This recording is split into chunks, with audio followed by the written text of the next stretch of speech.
ክቡር ጠቅላይ ሚኒስትር ዶክተር አብይ አህመድ፣ ክቡር አፈ ጉባኤ ታደሰ ጫፎ፣ ክቡር አፈ ጉባኤ አገኘሁ ተሻገር፣ ክቡራን ሚኒስትሮች፣ የተከበራችሁ እንግዶች፣ እኔ የማቀርበው የሀገራችንን ከመንግስት ውጪ የሆኑ ሚዲያዎች ወይም የግል ሚዲያዎች አጭር ዳሰሳ ነው።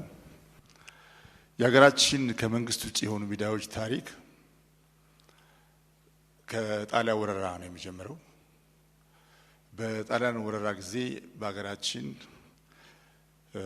ወራሪው ኃይል በጣሊያንኛ በአማርኛና በኦሮምኛ ቋንቋዎች ያሰራጭ ነበር። እንደምታውቁት ያው የበረሃ በየዱር መገደሉ የሚንገላቱ አርበኞች የመኖራቸውን ያህል ይህንን ትግል ለመድፈቅ የሚንቀሳቀሱ ባንዳዎች ነበሩና በባንዳዎች የሚዘወሩ ነጻነት ጨለማ ነው፣ ቅኝ ግዛት ብርሃን ነው ብሎ የሚሰብኩ ሚዲያዎች ነበሩ። እነኚህ ሚዲያዎች ከነጻነት በኋላ ሲዘጉ የቀጠለው አማርኛ ብቻ ነው። የአማርኛውም የኦሮምኛውም አዘጋጆች የተወሰኑት ወደ ግብጽ ኮብልለው ከግብጽ ኢሚዲየትሊ በዛው ዓመተ ምህረት ስርጭት ጀምረዋል። ኮንቴንቱ ያው ከዚሁ የሄደ ነው። የግብጾች ፍላጎት እና የነበረው የባንዳነት ልምምድ ለረጅም ጊዜ ከግብጽ ወደ ሀገራችን ይሰራጩ የነበሩ እስከ ቅርብ ጊዜ ድረስ አንዳንድ ጊዜ 4 አንዳንድ ጊዜ 5 ቋንቋዎች ይዘት እና ድራይቪንግ ፎርስ እንዳለመታደል የሀገራችን ከመንግስት ቁጥጥር ውጪ ያሉ ሚዲያዎች ባህሪ ሆኖ ቆይተዋል። ከኢትዮጵያ ናሽናል ኢንተረስት ያፈነገጠ ኢትዮጵያን በማጎሳቆልና በማዳከም ህልውናችንን እናራዝማለን ብለው የሚያስቡ ሀገሮች ስፔሲፊካሊ ግብጽ ግፊት የቀጠለበትን ሂደት ለማቆም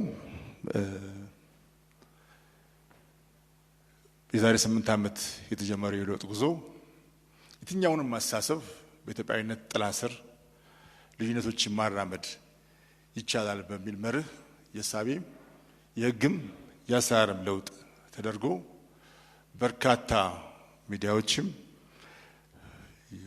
ውጭ የነበሩ የሚዲያ ባለሙያዎችም ውጭ የነበሩ ወደ ሀገር ውስጥ ተመልሰው እንቅስቃሴው የተጀመሩ እንደነበረ እናስታውሳለን።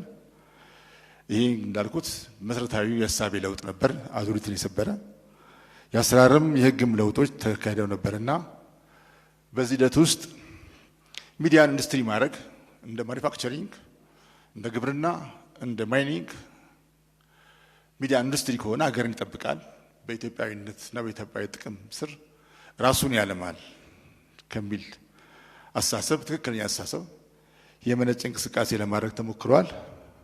እኔ የመጣሁበት ኤንቢሲ ቴሌቪዥን በዚህ ሂደት ጅማሮን ያደረገ ነው። በጣም አበረታች የለውጥ እንቅስቃሴዎች እንደነበሩ ይታወሳል። ሁሉም ሪፎርሞች የሚዲያ ሪፎርም ብቻ ሳይሆን አጠቃላይ ሪፎርሞች ለሚዲያ የተመቹ ነበሩ። በፖለቲካውም፣ በኢኮኖሚውም፣ በፍትህ ስርዓቱም የተካሄዱት አጠቃላይ ሪፎርሞች ለሚዲያ መልካም ምድር የተሻሉ ነበሩ። በተለይ ደግሞ ሚዲያን የተመለከቱ ሪፎርሞች ለምሳሌ ታክሴሽን ላይ ብሮድካስቲንግ ኮሚትመንትስ ከ100 እስከ 150% ነበር ታክሳቸው። እኛ ስንገዳ 15% 25% ሆኖ ነው። ኦልሞስት ደብል ያደረገው ነው የነበረ ኮስት እየቀነሰ ነው። ይህን ተከትሎ በርካታ ሚዲያዎች ወደ በሀገራችን አጎጥቁጠዋል። ግን ሁለት መሰረታዊ ችግሮች አብረው ተከስተዋል። አንዱ የኢንተርቴይንመንትና የጆርናሊስቲክ ኮንቴንት ባላንስ አለመጠበቅ ነው። በአህጉራችን እንኳን ግንባር ቀደም የምንላቸው ሚዲያዎች የግብፁ ድሪም ቴሌቪዥን፣ የኬንያው ናሽናል ሚዲያ ግሩፕ፣ AIT ናይጄሪያ እኩል ኢንተርቴይንመንት እኩል የመረጃ ቴሌቪዥን ናቸው። እንዲህ ሲሆን ነው ሃይብሪድ የሆነ ሚዲያ ነው ዘመናችን ላይም የሰው ልጅ ፍላጎት ማለት ነው። የሰው መዝናናት ይፈልጋል፣ መረጃ ይፈልጋል። ይህንን ያጠናቀረ ለመሄድ ግን ችግሮች ነበሩ። ሁለት አይነት ችግሮች። አንዱ እዚህ የሚካሄደውን ሪፎርም 2፣ 3፣ 4 እጥፍ የሚሆን አቅም ያሰባሰበ ጥቃት ከሌላው አንጻር ይሰነዘራል። ስለዚህ አዙሪቱን መልሶ የማምጣት ፈተና ነበረ። በዚህ በእኛ በኩል ደግሞ መረጃን እንደ ልብ ማግኘት ስለሚያስቸግር በጣም ላይት ወደሆነ ኢንተርቴይንመንት ይሄድናለን። እጅግ ላይት ባላንስ እናደርጋለን የምንለው ደግሞ የተለያዩ ፈተናዎች ነበሩና በቀጣይ ጊዜ እነኚህን ማየት ነው መርጠው ነኝ። ቀጥሎስ የሚለው ላይ ይህንን አዙሪት ለመስበር የሀገራችን ሪፎርም የተሟላ ውጤትም እንዲኖረው አንድ 4 መሰረታዊ ጉዳዮች መሟላት ያለባቸው ይመስለናል። አንዱ የመረጃ ፍሰት ነው። የዜናም የመረጃም የመዝናኛም ሚዲያ ለመሆን ሚዲያው መረጃ ይፈልጋል። መረጃ ደግሞ ሲሪየስ ዲፊሲት አለው እኛ ሀገር ላይ። ዝም ባላፍ ዝም ባይገባም ባፍ ይጠፉ በለፈለፉ የሚል ባህል በተንሰራፈበት ሀገር ላይ ህብረተሰቡም ስራ መሪውም የተለያዩ ተቋማት መሪውም መረጃ አይሰጥም። እንደ ባህል የተንሰራፋ ነውና ይሄ መሰበር አለበት። አንዱ መለወጥ ያለበት መልካም ምድር ይሄ ነው። በተለይ መንግስት ጋር ደግሞ እንደ መንግስት ባህልን አልፎ የሚሄድ ቁጥኝት ስለሚጠይቅ ቢሮክራሲው የመንግስት አመራሩ የመረጃ ፍሰት ላይ አብዮት ሊያከናውን ይገባል የሚል እምነት አለን። ያለዛ ሚዲያው ከህዝብ ወደ መንግስት ከመንግስት ወደ ህዝብ የመረጃ መለዋወጫ መድረክ ሆኖ የማገልገል ዕድሉ ይደናቀፍበታልና ነው። ይሄ በጣም ሊተኮርበት እንደሚገባ ይሰማኛል። በሀገሪቱ የመረጃ ነጻነት ህግ አለ። ቢሮክራሲያችን ግን የመረጃ መከልከል ህግ ያለ ነው የሚመስለው። ስለዚህ እዚህ ጋር መሰረታዊ ለውጥ ሊከናወንበት ይገባል። እንደ ባህል የቀረፈደንም ነገር ጥሶ ማለፍ የሚገባ ይመስለናል። ሁለተኛ ተቋማዊ ብቃት ነው። ብቅ ያሉ ቴሌቪዥኖች ጠፉ እያየን ነው። አቅም ውስንነት አለ። ከመሰረታ ጀምሮ ለመሄድም አቅም ይፈልጋልና እዚህ ጋር የተባበረ ጥረት ያስፈልጋል። በምርምር የታገዘ ሙያዊ አቅም ያለው የተደረጀ ካፒታል ያለው ሚዲያ እንዲኖር በመንግስት በኩልም ቅድም እንዳልኩት እንደ ማኒፋክቸሪንግ ኢንዱስትሪ፣ እንደ ቱሪዝም፣ እንደ ማይኒንግ የቅርብ ድጋፍና ክትትል ያስፈልገዋል። ይሄ ሲሆን ነው በመሰረታዊነት ሀገራዊ ጥቅም ስር የተደራጀ ኢትዮጵያን የሚከላከል በኢትዮጵያዊነቱ የሚሰራ ሚዲያን ኢትዮጵያ ውስጥ ኦን ማድረግ የሚቻለው።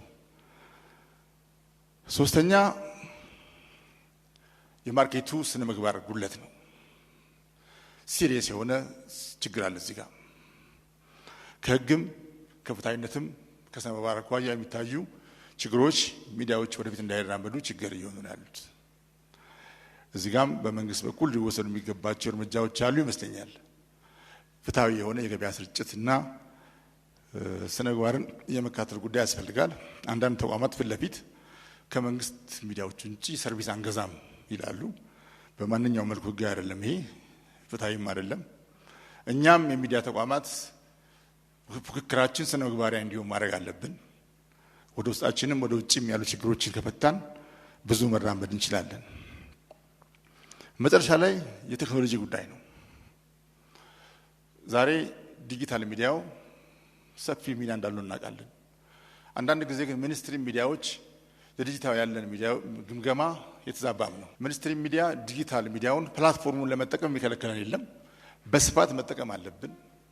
ተቋም ሆነን በጣም በሰፊ የሰው ኃይል በደረጃ ቴክኖሎጂ ዴሊቨር የምናደርገው ኮንቴንት ከግለሰቦች ኮንቴንት ጋር ሊነጻጸር አይችልም።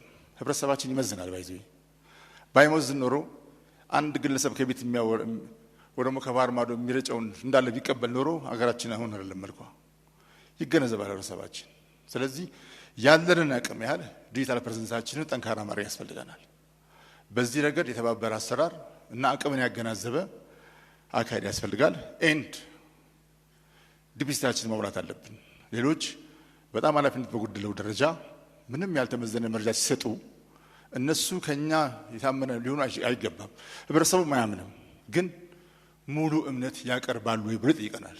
ሙሉ እውነት ይዋሻሉ ብሎ አይገምትም። አብዛኛው ሰው በወሳኝ እውነት ይቀርባሉ ብሎ የሚያስበው ይህንን የሚከለክል ችግር አለ ብዬ አላስብም። ክቡር ጠቅላይ ሚኒስትር ደጋግመው እውነት ተናገሩ፣ የመንግስት ደጋፊ እንድትሆን ለምፈልገው ከዚህ ቀደም የነበረውን ዶክመንታሪ አይታችሁታል። ደጋግመው የሚነግሩን ነገር እውነትን ተናገሩ። እውነትን ስንናገር በጣም የደረጀ ባህል አታችመንት ያለው ህዝብ ነው ያለን። በነገራችን ላይ ይመዝናል። ይሄን ለማድረግ እንዳልኩት አቅማችንን በሚገባ መጠቀም፣ መረጃዎች ከሁሉም አኳያ ወደ ሚዲያዎች እንዲመጡ ማድረግ፣ ስለዚህ የሀገራችን የሚዲያ ፍላጎት በሀገራችን ሚዲያዎች እንዲሸፈን ማድረግ ከቻለን የኢትዮጵያን ብሔራዊ ጥቅም ያስከበረ ጠንካራ የሚዲያ ኢንዱስትሪ እንደምንገነባ ተስፋ አደርጋለሁ። የባንዳነት አዙሪትንም መክታት የሚቻለው በዚህ መልኩ ነው እናምናለን። በኢትዮጵያዊነት እና በኢትዮጵያ ጥቅም ስር ጠንካራ ሚዲያዎችን ለመገንባት በሁሉም በኩል ቁርጠኝነትም ተነሳሽነትም እንዳለ አምናለሁ። አመሰግናለሁ በጣም።